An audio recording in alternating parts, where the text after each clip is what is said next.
grande. Ici, la presse est very, very hot. Karim Benzema est lo mejor de lo mejor. Europe 1. Lo mejor de lo mejor. Vous avez l'habitude maintenant de la revue de presse internationale. J'arrête de faire mon malin, 6h53. Nous partons au Japon rejoindre Bernard Delattre. Bonjour Bernard. Bonjour. À la une chez vous.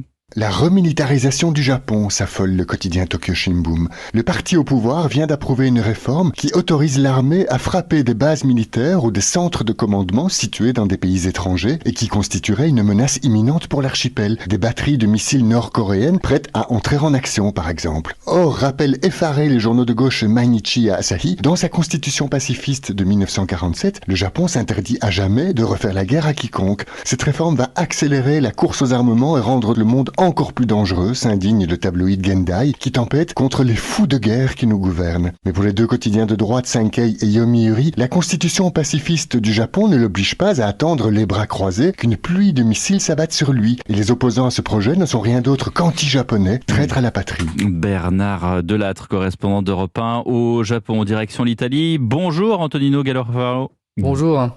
Pardonnez-moi d'avoir mal prononcé votre nom. À la une chez vous ?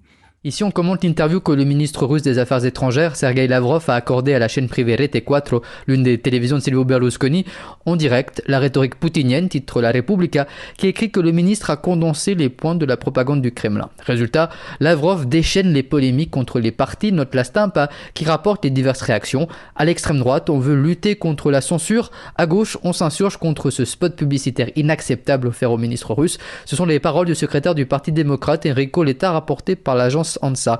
C'est que Sergei Lavrov n'a subi aucune contradiction. Le Huffington Post l'explique très bien. Le problème n'est pas l'invité russe, mais les questions russes. Car pour le média en ligne, le journaliste italien n'a pas du tout fait barrage à la désinformation. Antonino Gallofaro, c'est plus simple en italien. Sébastien Le Belzic, bonjour. Bonjour. À la une chez vous en Chine. Alors à la une de l'actualité, aujourd'hui en Chine, le calvaire des étudiants de Shanghai. C'est le magazine Sixstone qui nous raconte la vie de ces dizaines de milliers d'étudiants confinés depuis 2 mois dans leur université pour cause de Covid.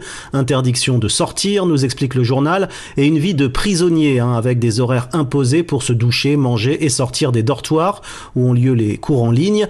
Et même chose pour les enseignants, nous dit China Daily. Qu'est-ce que j'ai fait pour mériter ça, témoigne un étudiant dans Sixstone. Il explique que certains de ses camarades deviennent quasiment fous, ils ne peuvent pas dormir, il n'y a pas de médicaments, pas de psychologue, rien. C'est une nuit sans fin, alors que le gouvernement, rappelle la presse officielle, doit absolument s'en tenir à sa politique zéro Covid.